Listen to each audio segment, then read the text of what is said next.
uma vez. Que a paz de Jesus possa permanecer conosco. E antes que a gente inicie, vamos fazer a nossa prece. Então, eu convido a todos que nós possamos elevar os nossos pensamentos até Deus, nosso Pai, e a Jesus, o nosso Mestre, e rogar sempre a sua assistência, e mais uma vez, que possa nos inspirar mais essa exposição, que nós possamos estar aptos a passar essa mensagem e que todos possam compreendê-la no seu último, procurando absorver todos os seus ensinamentos, para que isso possa provocar uma transformação interior para melhor, sempre, evidentemente, para que isso possa produzir frutos de bom entendimento, de boa compreensão entre os nossos semelhantes nas diversas situações em que nos encontramos. É o que nós rogamos nesse instante. Assim seja. Então, antes de qualquer coisa, né, hoje nós temos um dia, uma noite especial, né, porque nós teremos a palestra do Isaías Claro, e começa às 19 horas. Para quem não conhece o Isaías, é uma ótima oportunidade de conhecê-lo, porque é um ótimo palestrante. Eu tive a oportunidade de assisti-lo por 2 vezes, gostei muito, porque é uma pessoa que, além de ter um entendimento profundo da doutrina, ele sabe como transmitir, né? Então é excelente mesmo a palestra dele. Então, não vamos perder essa palestra, tá bom? Milton, a nossa transmissão vai começar às 19 horas e 40 minutos com uma apresentação musical do Cleiton, viu? Ah, certo. Então terá uma apresentação musical do Cleiton Prado, né? Às 19h40. Vamos estar informando aqui o horário. Tá bom? Às 18h40. 18h40, né? 20 minutos antes. Começa. Eu me confundi. 18h40. Né? Tá certo. Bom. Então hoje nós vamos retomar aqui o estudo do Livro dos Espíritos. Antes, eu quero fazer uma correção aqui. Essa exposição estava programada para as questões 379 a 399. Mas ao prepará-la eu percebi que ia ficar muito grande. Então eu resolvi só fazer uma parte hoje e as 2 partes faltantes vou fazer uma próxima oportunidade para encerrar o capítulo. Não ia ficar muito grande, então eu resolvi reduzir. Bom, vamos lá. Bom, antes eu gosto sempre de fazer um resumo, um rápido resumo aqui da exposição anterior, foi no dia 4 de fevereiro, que nós falamos da influência do organismo, né? Então nós vimos naquela ocasião que Kardec pergunta, unindo seu corpo, o espírito se identifica com a matéria, né? E o espírito responde que sim, não de imediato, evidentemente, porque ele ainda está numa espécie de uma perturbação, e ele só vai se livrando disso com o passar do tempo, e lá dos 7, 8 anos que ele vai assumindo a sua real identidade, né? Aí ele vai se identificando com o corpo a partir daí, e daí mais, evidentemente, cada vez mais. Ele pergunta também, após sua união com o corpo, exerce o espírito com liberdade plena as suas faculdades? Não, não exerce em virtude disso, em virtude dessa adaptação ainda que ele está fazendo, né, com relação ao corpo que ele está, que ele acabou de reencarnar, né? Então ainda existe uma dependência até do desenvolvimento dos órgãos, né? Ele pergunta também, assim o envolto material é obstáculo à livre manifestação das faculdades do espírito, como o vidro opaco ou é a livre irradiação da luz? Ele fala que sim, né? Porque há esse obstáculo, né? Então essa comparação que ele faz com o vidro, ele fala de um vidro muito opaco, né? Ainda é uma coisa difícil para ele, né? Ele pergunta também, o livre exercício das faculdades da alma está subordinado ao desenvolvimento dos órgãos? Aí ele responde que sim, né? Logicamente que os órgãos, o corpo em geral, é um instrumento, né? Então ele está ainda subordinado a isso, né? É uma coisa que também é uma fase inicial que também vai sendo conquistado com o passar do tempo, né?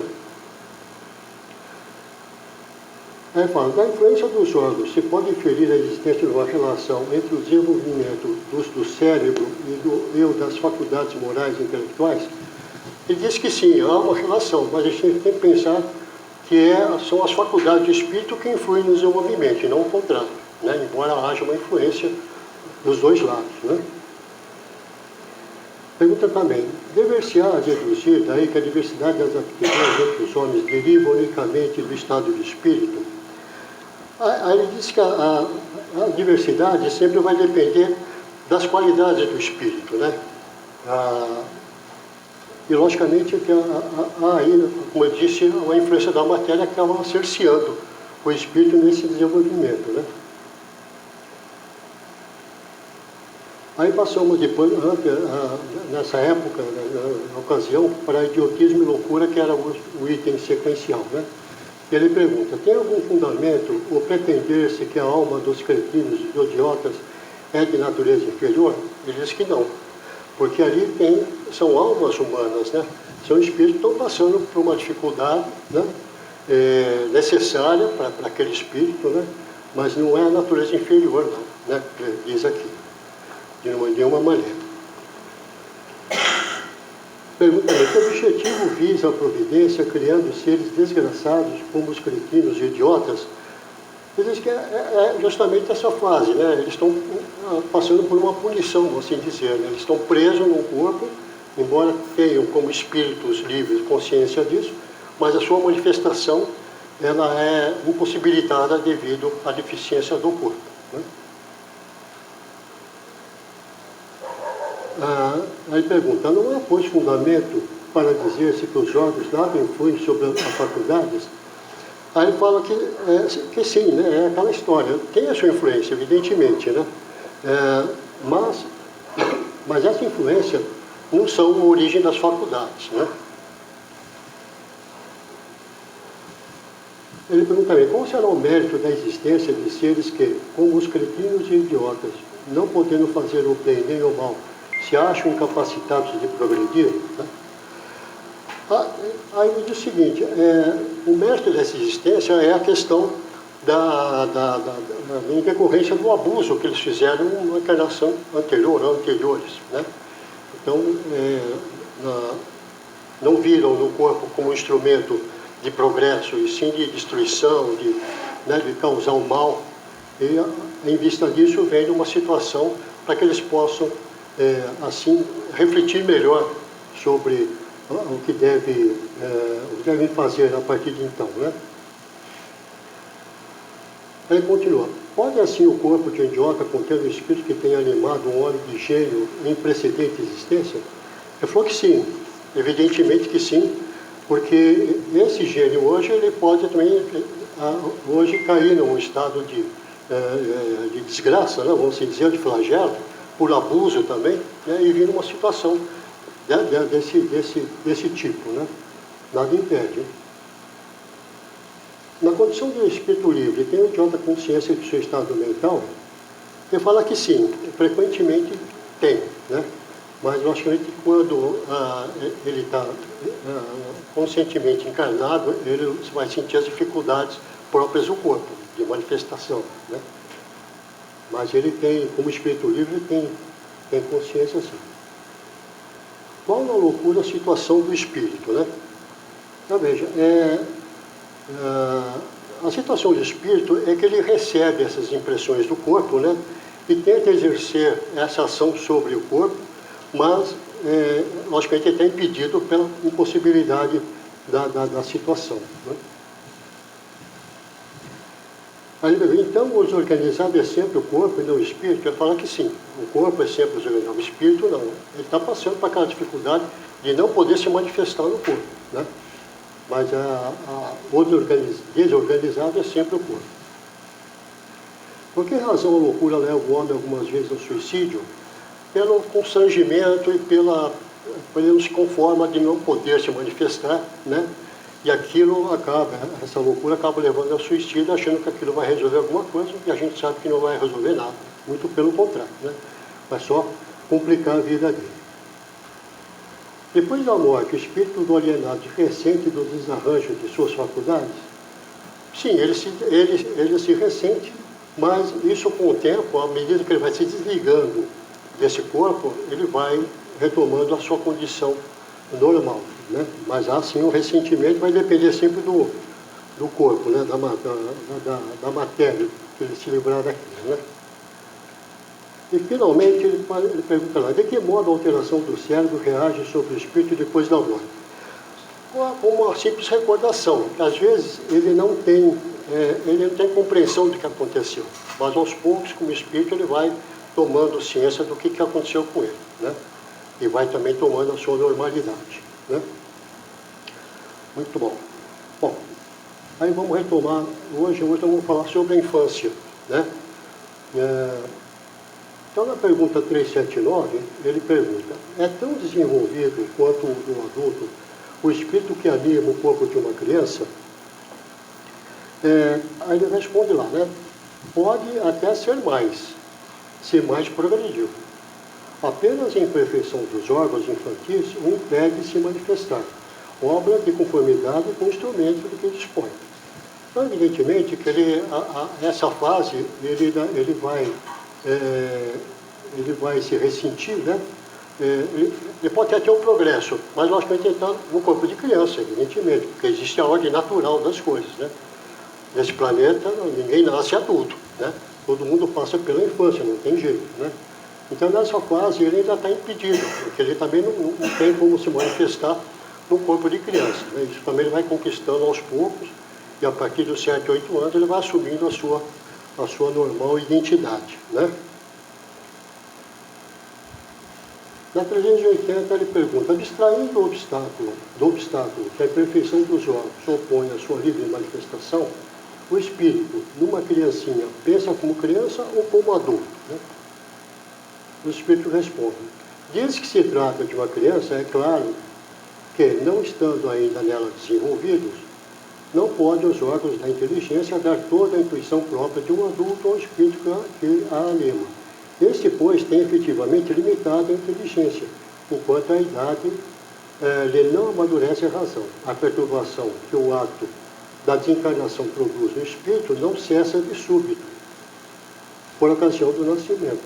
Só gradualmente se dissipa com o desenvolvimento dos órgãos. Então, é isso que nós estamos falando dessa...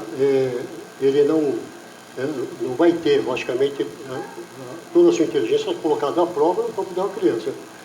Vai ter todo esse período dessa perturbação até que ele vá se envolvendo, né, com o corpo, e o espírito vai se sentindo mais livre, né?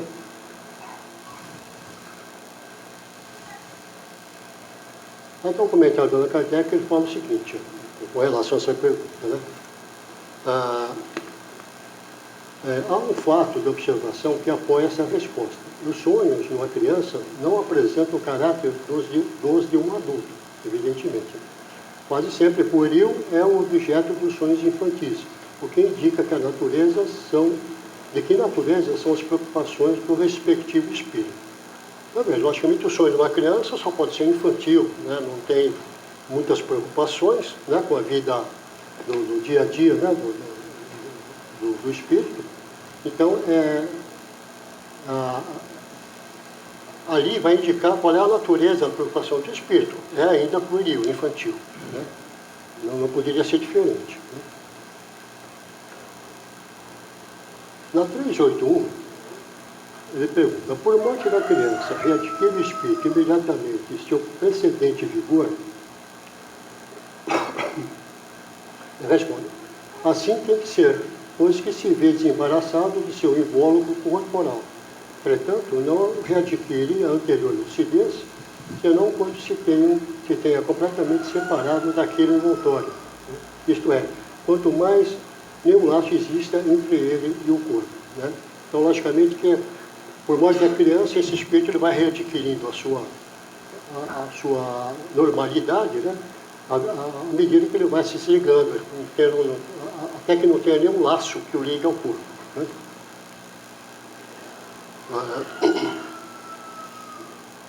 Aí ele continua lá. Durante a infância, sofre o espírito encarnado em consequência do constrangimento que a imperfeição dos olhos lhe impõe?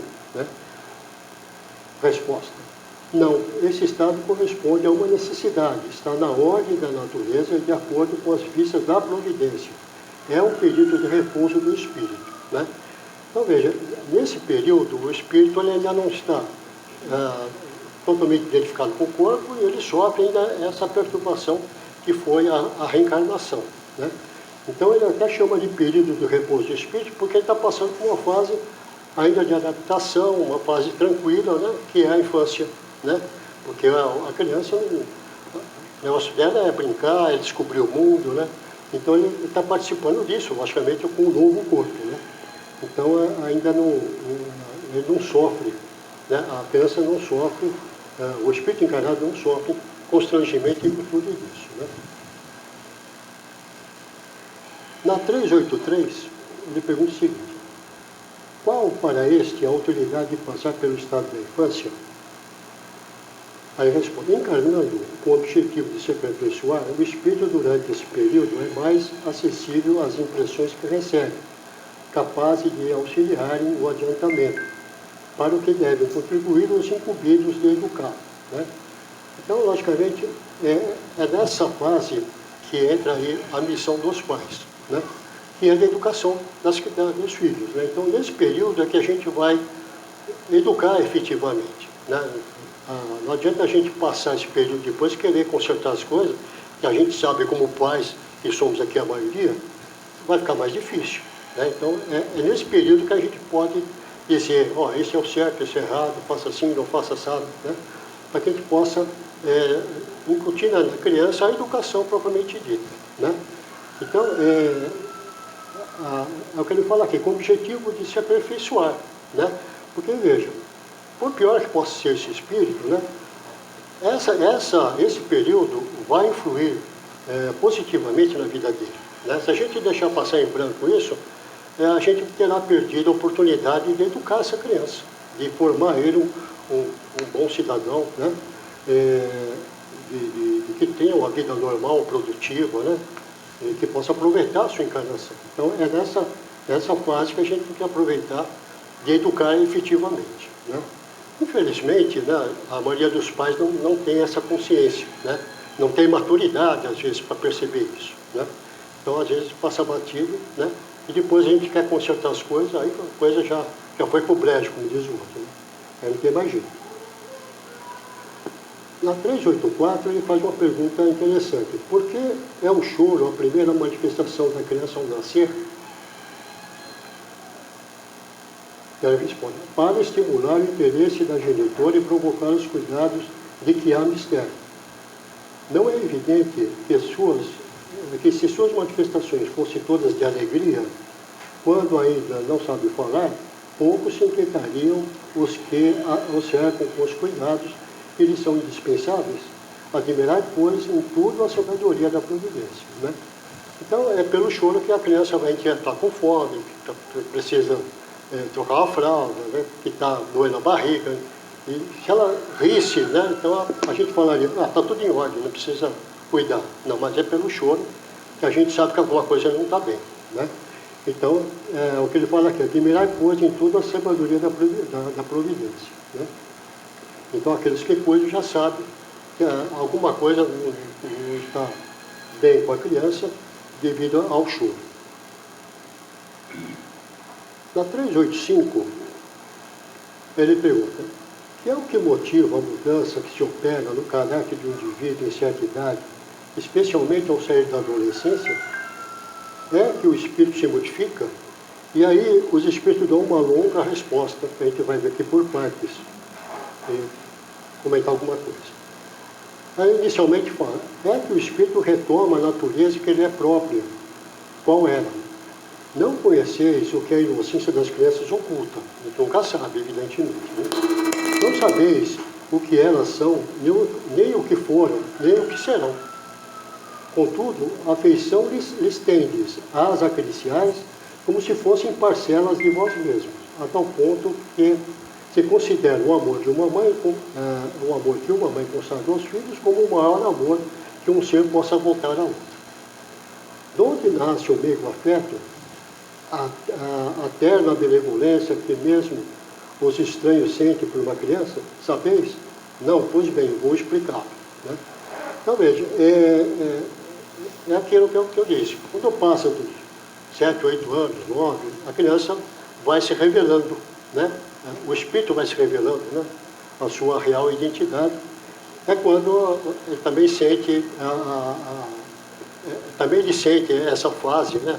Que às vezes ele se revolta com algumas coisas, começa a entender, não sabe por que o pai e mãe às vezes são rigorosos com ele, né? Mas isso é próprio da natureza do espírito, a maioria de nós passou por isso, né? Então, agora, a gente não, logicamente nunca sabe o que a criança tem dentro de si, a gente só vai conhecê-la mais tarde, né? Assim, na sua intimidade, né? Mas a gente não deixa de amar essas crianças, não deixa de cuidar, né? A mãe, principalmente, revela um amor que nenhum outro ser revelaria ou daria a uma outra pessoa, um outro espírito, né? Aí que ele continua respondendo. As crianças são os seres que Deus manda a novas existências. Por que não lhe posso imputar excessiva severidade, dar-lhes a ele todos os aspectos da inocência? Ainda quando se trata de uma criança de maus pendores, cobrem-se-lhe as más ações com a capa da inconsciência.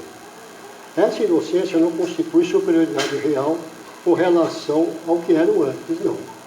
É a imagem do que deveriam ser, e se não o são, o consequente castigo inclusivamente sobre elas recai, né? Então, o que ele está dizendo aqui? Então, Deus já nos manda as crianças já com uma feição de inocência, né? A gente geralmente fala que a criança é inocente. A criança não é que seja inocente, o espírito não é inocente, o espírito é velho, o espírito já é antigo, né? Aquele corpo é novo, né? Mas a gente vê a inocência na criança, porque materialmente, realmente, ela não sabe nada, né? Então a gente, não só a gente, como os pais também, vão contribuir para isso, né?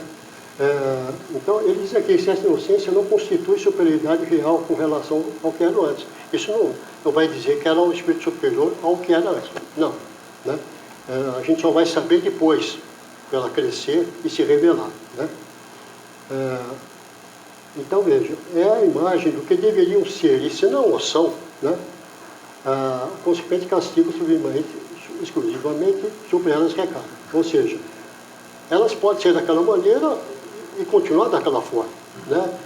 Boas crianças, bons adultos, bons cidadãos. Agora, se não o são, né? Isso também vai ter que responder mais tarde, né? Não tem jeito, né? Uma hora vai ter que dizer, responder o porquê daquele comportamento, né? Ele continua aqui. Não foi, todavia, por ela somente que Deus lhes deu esse aspecto de inocência, foi também, e sobretudo, por seus pais, de cujo amor necessita a fraqueza que as caracteriza. Ora, esse amor se enfraqueceria grandemente à vista de um caráter áspero e intratável, ao passo que, julgando seus filhos bons e dóceis, os pais lhe dedicam toda a afeição e o cercam dos mais minuciosos cuidados. Desde que, porém, os filhos não mais precisam da proteção e assistência que lhes foram dispensadas durante 15 ou 20 anos, surge-lhes um caráter real e individual em toda a nudez. Conservam-se bons, se eram fundamentalmente bons, mas sempre irisados de matizes que a primeira infância manteve ocultos, né? Então, veja, como eu disse, os pais também vão colaborar para essa inocência, né? Então, a criança vai precisar desse amor porque ela ainda como ele diz aqui, ela ainda é fraca nesse sentido.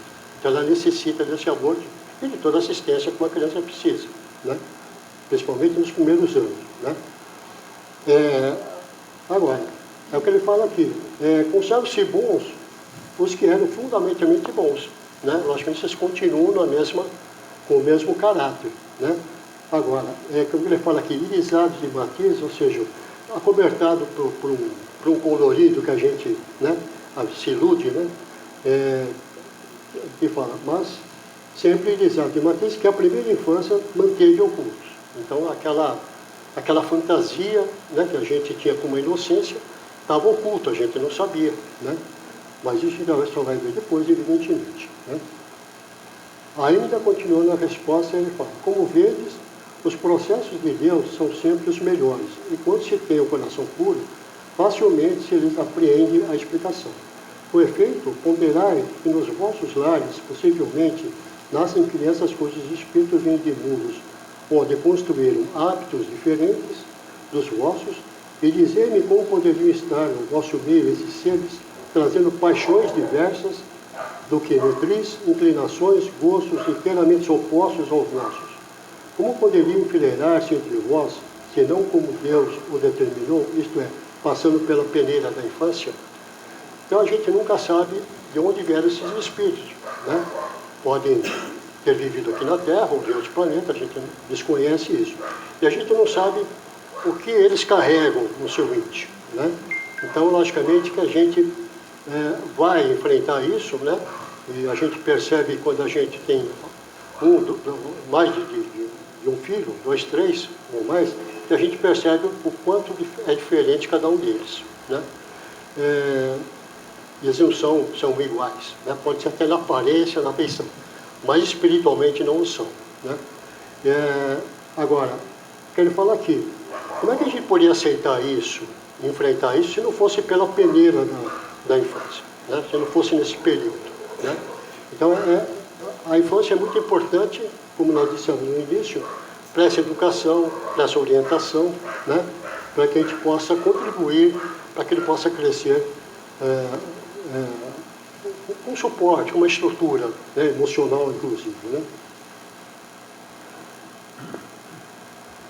Ainda ele responde, continuando a resposta, ele fala, nesta se vem confundir todas as ideias, todos os caráteres, todas as variedades de seres gerados pela infinidade dos mundos em que medram, né, onde nascem, crescem essas criaturas, né?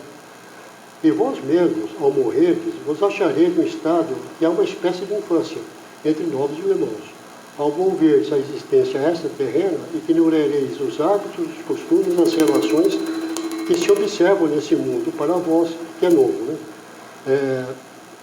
Manejareis com dificuldade uma linguagem que não estás acostumado a falar, linguagem mais vivaz do que o agora, agora o vosso pensamento, né? Então veja, essas ideias vêm realmente confundir, né? É o que eu disse, a criança vai se revelando e muito diferentemente dos pais, né? Os pais pensam de uma forma e a criança começa a se revelar pensando de outra, né? Então é uma coisa que a gente vai ter que ir se adaptando a isso, né? E ele faz aqui uma comparação, quando a gente desencarna, que a gente volta à parte espiritual, pelo esquecimento, a gente vai até achar estranho essa reentrada na parte espiritual, né? Que a gente não está acostumado com aqueles hábitos, aqueles costumes, com a linguagem, né? Mas aos poucos a gente vai retomando pela lembrança, né? E passa a conviver naquele ambiente. Então, foi a comparação que ele fez aqui. E, finalmente, ele acaba essa questão dizendo o seguinte, a infância ainda tem outra utilidade. Os espíritos só entram na vida corporal para se aperfeiçoar, para se melhorar. A delicadeza da idade infantil os torna brandos, acessíveis aos conselhos da experiência e dos que devam fazer progredir, no caso os pais, né? Nessa fase é que se lhes deve reformar os caráteres e reprimir os maus pendores. Tal o dever que Deus impôs aos pais, missão sagrada que terão de dar contas. Assim, portanto, a infância não é só útil, é necessária, indispensável, mas também consequência natural das leis que Deus estabeleceu e que regem o universo, né? Então, a gente tem que ter sempre consciência que eles, logicamente, como todos nós, reencarnaram para se aperfeiçoar, e a gente tem que aproveitar essa delicadeza da criança para que a gente possa reformar, que a gente possa dar uma orientação, né, que eles estão mais acessíveis aos conselhos, né, para que a gente possa, assim, dar cabo a essa missão de que estão encarregados, né, que os pais são sempre missionários, né. A maioria dos espíritos não são missionários, mas os pais, em particular, o são, por essa razão, pela educação dos filhos, que tem a sua guarda, né. Então, é uma responsabilidade muito grande que a gente, muitas vezes, não tem maturidade para perceber, né, e vai perceber mais tarde, né. E, às vezes, aí a gente, como avós, a gente começa a tentar compensar alguma coisa, né. É interessante isso. E começar a dizer para os netos, às vezes, os que os pais não estão falando, a gente começa a falar até pela experiência que a gente adquiriu, né. É muito interessante isso. Bom, gente, então, paro por aqui, que era o que eu tinha para hoje, né? Na próxima oportunidade, nós vamos estar falando de outros mais 2 assuntos para encerrar um capítulo, como eu disse, né? Então, agora nós vamos para a nossa segunda parte, né? Que são os passos.